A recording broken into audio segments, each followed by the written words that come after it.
The first reports from Galactic Federation Scout Unit 734 were dismissed as sensor malfunction, then as atmospheric distortion, finally as mass psychosis of the observation crew. The data was too ludicrous, too existentially terrifying to be believed. Humans, designated species 7718 Gamma, a fledgling Type 0 civilization confined to a single planet, engaged in activities so bafflingly diverse, so apparently pointless, yet so chillingly effective in their underlying patterns, that the Federation's finest strategic minds took decades to decipher the truth. They called them hobbies. We now call them humanity's silent, unconscious declaration of war on the unprepared universe. And today you will understand why aliens discovered human hobbies, where just training for interstellar warfare is not a speculative fiction, but a terrifyingly plausible assessment of our species' deepest, most dangerous instincts. This isn't about some distant, theoretical threat. This is about who we are right now. This is about the hidden programming etched into our DNA, surfacing in the things we do for fun. The initial alien assessments were almost comically benign. Subject population engages in leisure activities for stress relief and personal enjoyment. But the more data poured in, the more the patterns began to scream a different, far more unsettling narrative. Consider the sheer, unadulterated physicality some humans pursue. They call it extreme sports. The Xyler Collective's Probe K7 logged rock climbing, individuals scaling sheer vertical faces, sometimes thousands of feet high, with what appeared to be minimal safety equipment. From an alien perspective, devoid of terrestrial context, this isn't recreation. It's advanced training for zero-gravity shipboarding maneuvers, for infiltrating fortified orbital platforms or scaling the impossible cliffs of an enemy citadel. The grip strength, the problem-solving under duress, the utter defiance of gravity, these are the hallmarks of elite assault troops, not weekend enthusiasts. Then there's parkour, or freerunning. Humans vaulting, leaping, rolling through complex urban environments with breathtaking agility. To an alien analyst, this is not a hobby. It's a live-fire drill for navigating bombed-out cityscapes, derelict spacecraft interiors, or evading capture in hostile territory. Every calculated jump, every precise landing, every fluid movement over obstacles screams combat readiness. They are conditioning their bodies and minds to see any environment not as a barrier, but as a tactical playground. And what of downhill mountain biking? Individuals hurtling down treacherous inclines at suicidal speeds, navigating rocks, roots, and drops that would cripple standard recon vehicles. This isn't joyriding. It's high-speed vehicle handling in extreme terrain. It's scout training for rapid insertion and extraction.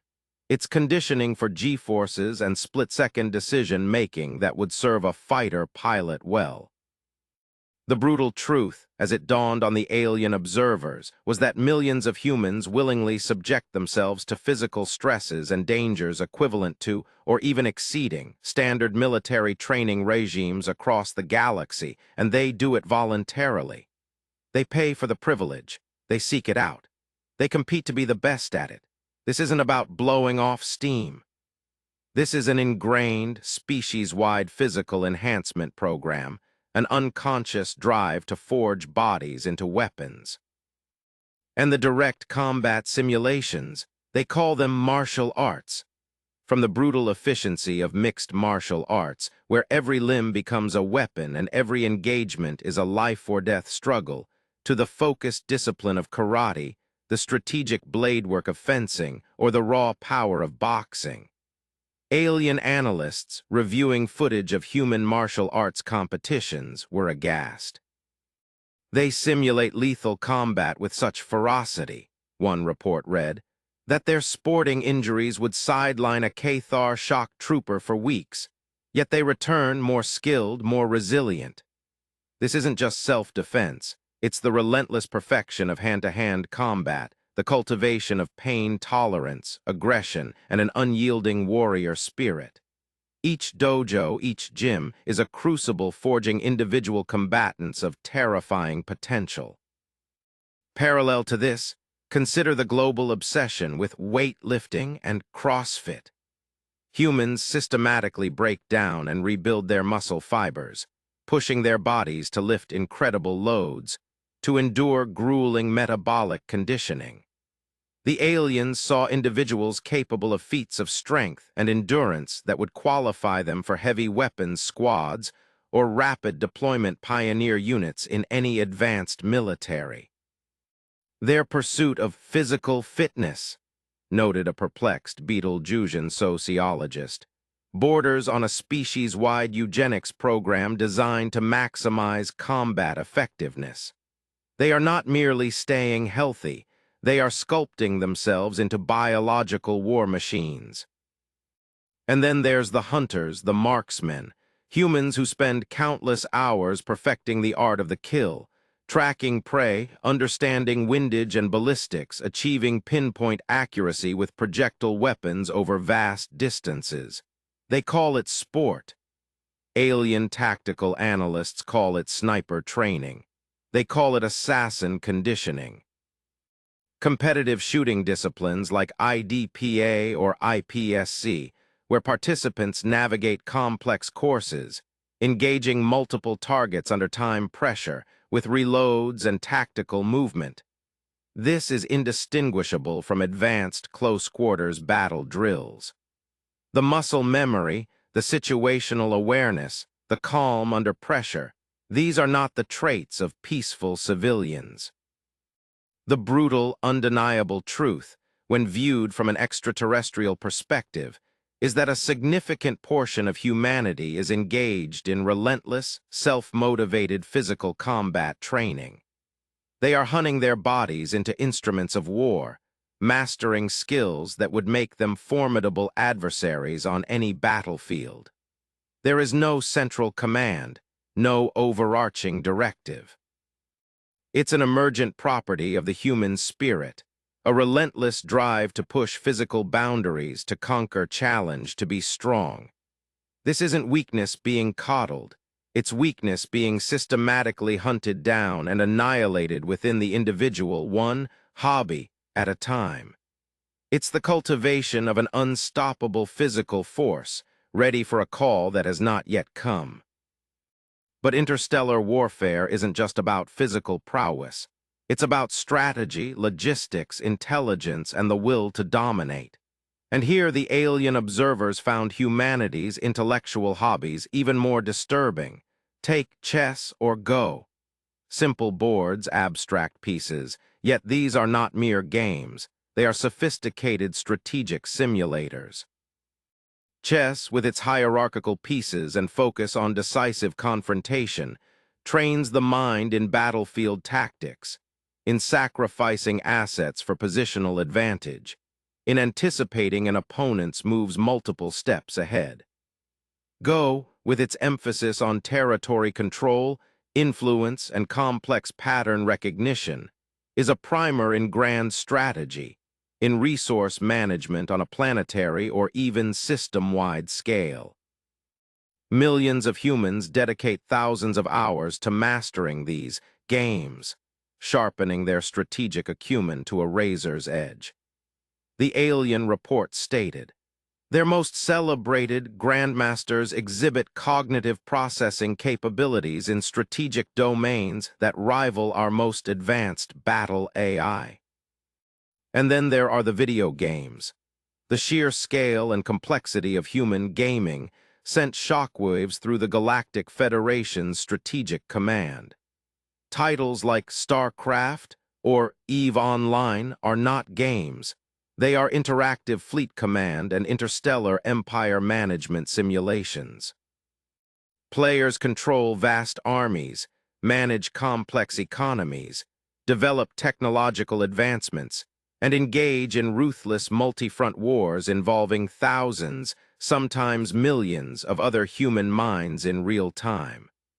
The level of strategic depth, logistical planning, and Machiavellian diplomacy involved is staggering. One alien admiral, after reviewing a replay of a major EVE Online fleet battle, reportedly requested early retirement, stating, "We are not prepared to face an enemy that wages war on this scale for fun." Tactical shooter games like Rainbow Six Siege or Counter-Strike train squads in coordinated assaults, breaching tactics, information denial, and pinpoint reflexes under extreme pressure.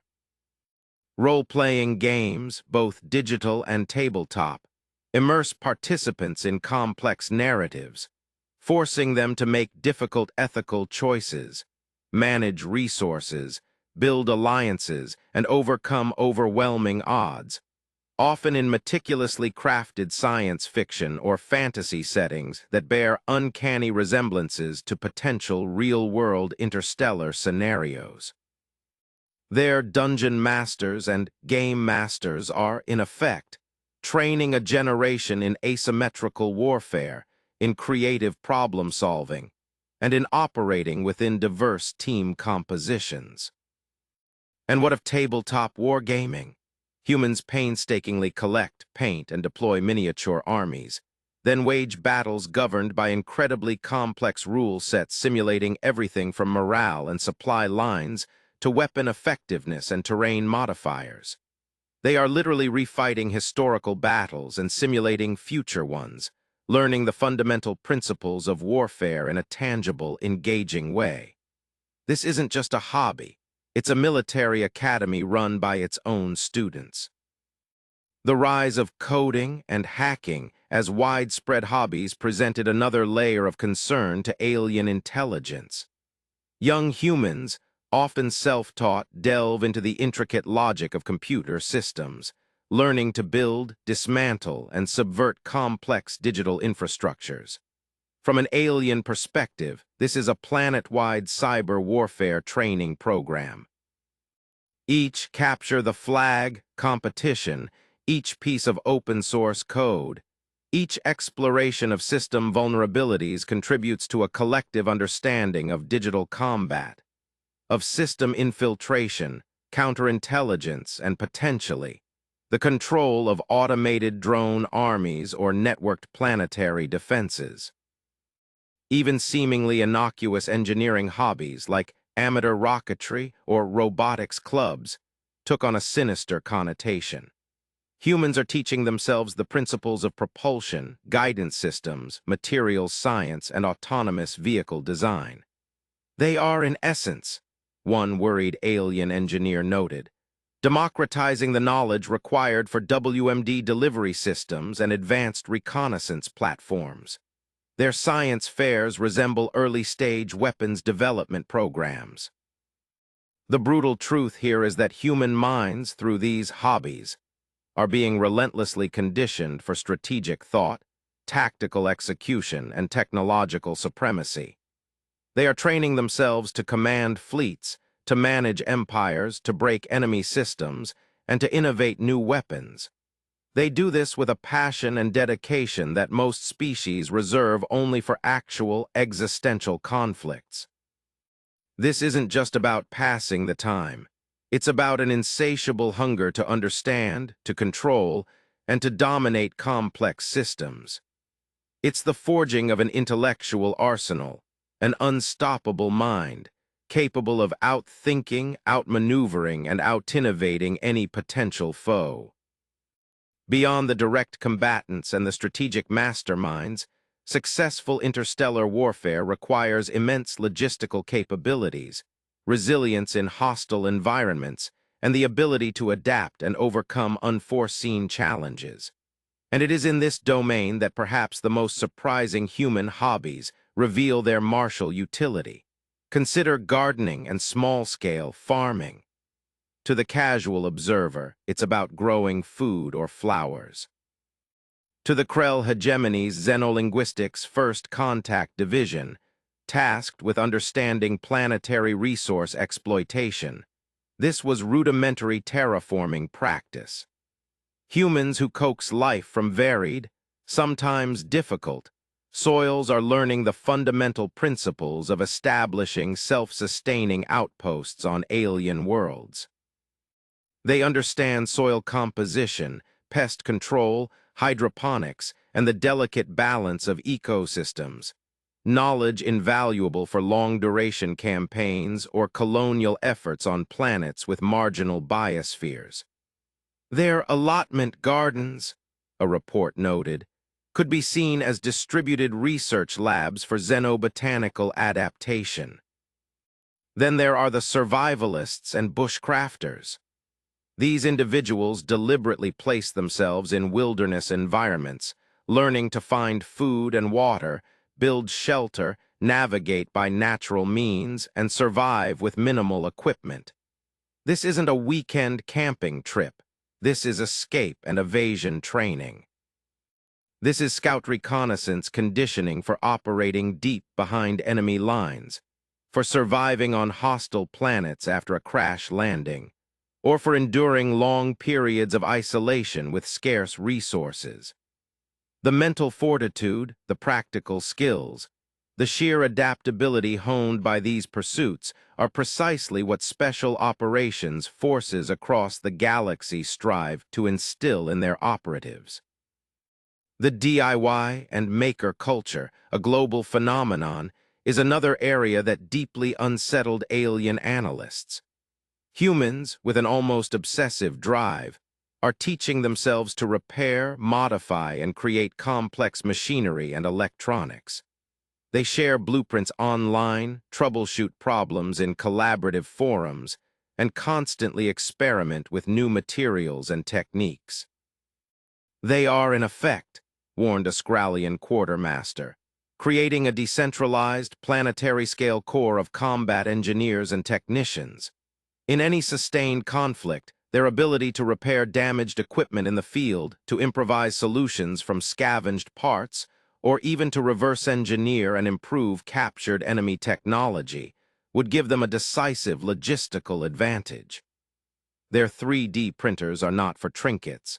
They are for rapid prototyping of weapon components.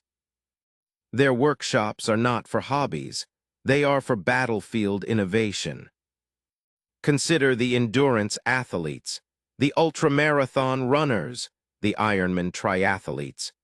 Humans who push their bodies through unimaginable pain barriers for hundreds of miles, for dozens of hours. This is not mere fitness. This is the cultivation of extreme mental and physical endurance, the kind required for long-range solo infiltration missions, for couriers carrying vital intelligence through contested zones, or for individuals who must remain operational under conditions of extreme deprivation. The stoic mindset required to complete such an event, the focus on the process, the acceptance of suffering, the unbreakable will, is the bedrock of an indomitable warrior. Even something as seemingly archaic as amateur radio or ham radio operators reveals a strategic depth. These individuals maintain a global communication network independent of centralized infrastructure. In a scenario where satellite communications are disrupted or jammed, a common tactic in interstellar conflict, this decentralized web of operators could provide vital command and control links, disseminate intelligence, or coordinate resistance efforts. They are, in their own way, guardians of resilient communication, the unsung heroes of a network that cannot easily be silenced. And what of cooking, especially competitive or highly technical cooking? Initially dismissed by alien observers, deeper analysis suggested it could be practiced in efficient resource utilization, nutrient paste formulation for long voyages, or even chemical compound analysis. Their obsession with molecular gastronomy, one report mused, could be a nascent form of biochemical engineering applied to sustenance under extreme conditions. The ability to create palatable and nutritious food from limited or unconventional ingredients is a crucial factor in maintaining morale and operational effectiveness. during extended campaigns far from supply lines. The brutal truth that emerged from studying these support hobbies is that humanity possesses an incredible, almost instinctive capacity for resilience, logistical ingenuity, and adaptation. They are not just preparing soldiers and generals.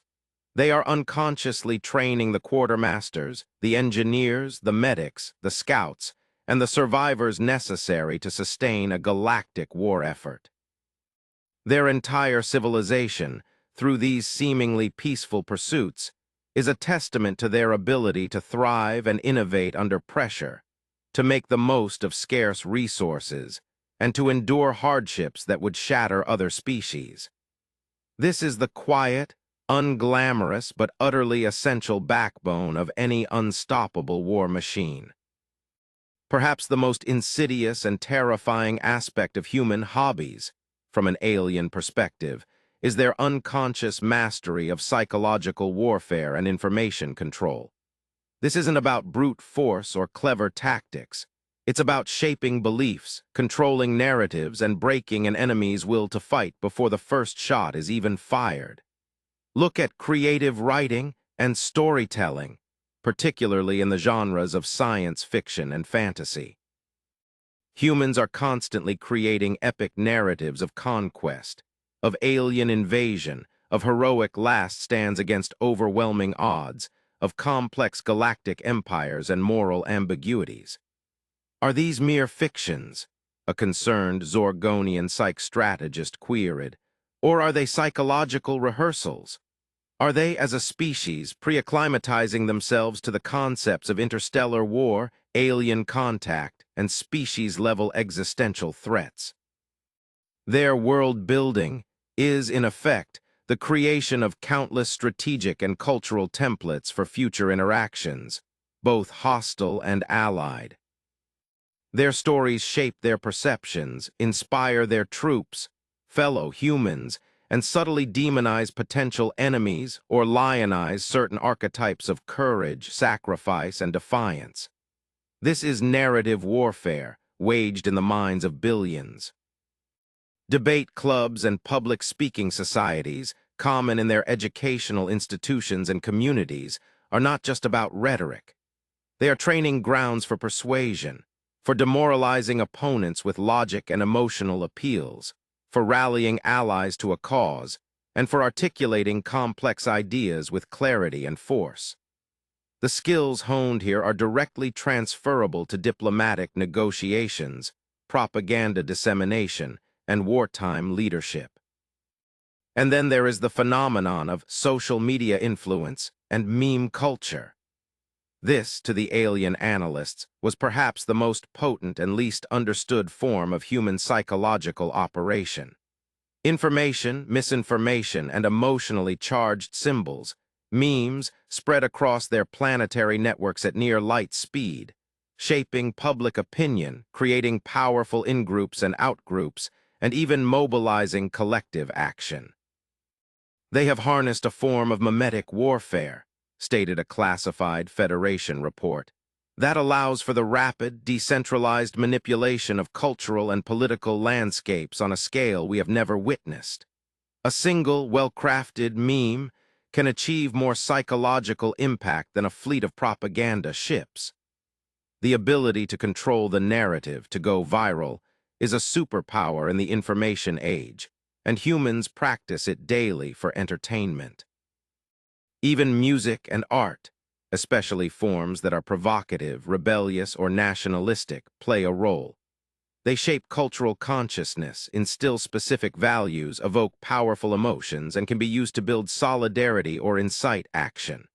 A stirring anthem, a defiant piece of art, can become a rallying cry, a symbol of resistance, or a declaration of intent.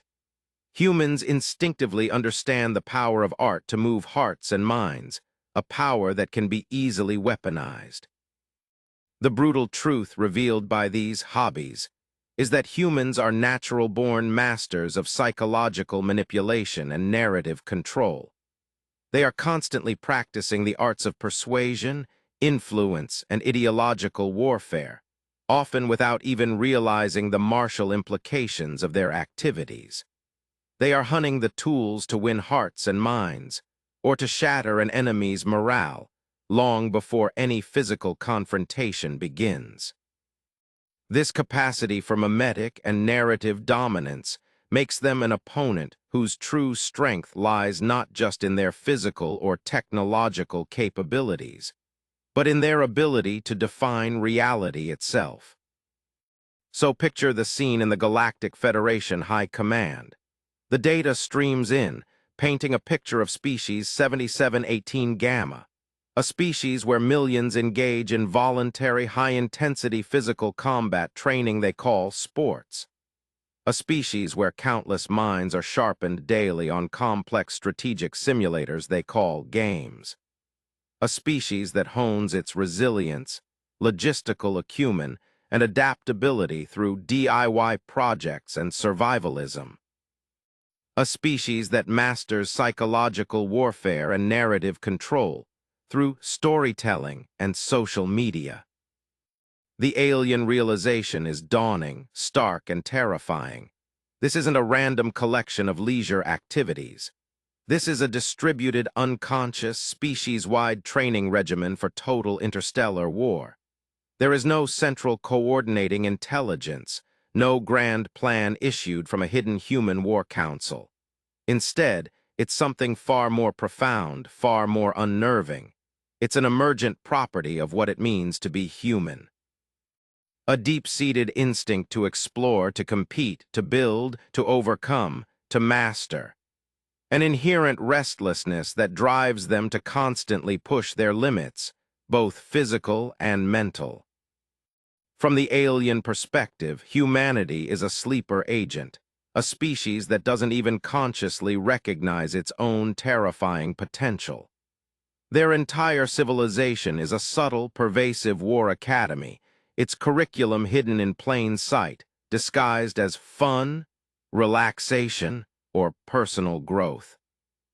The sheer diversity of the training, the astronomical number of trainees, the relentless, self-motivated pursuit of excellence in so many disparate, yet ultimately complementary fields. It paints a picture of a species that is, without any deliberate intent, preparing for everything.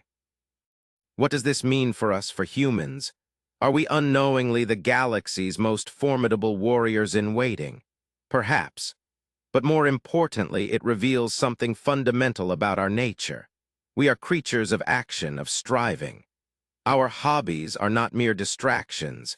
They are expressions of our innate drive to improve, to become more capable, more resilient, more knowledgeable.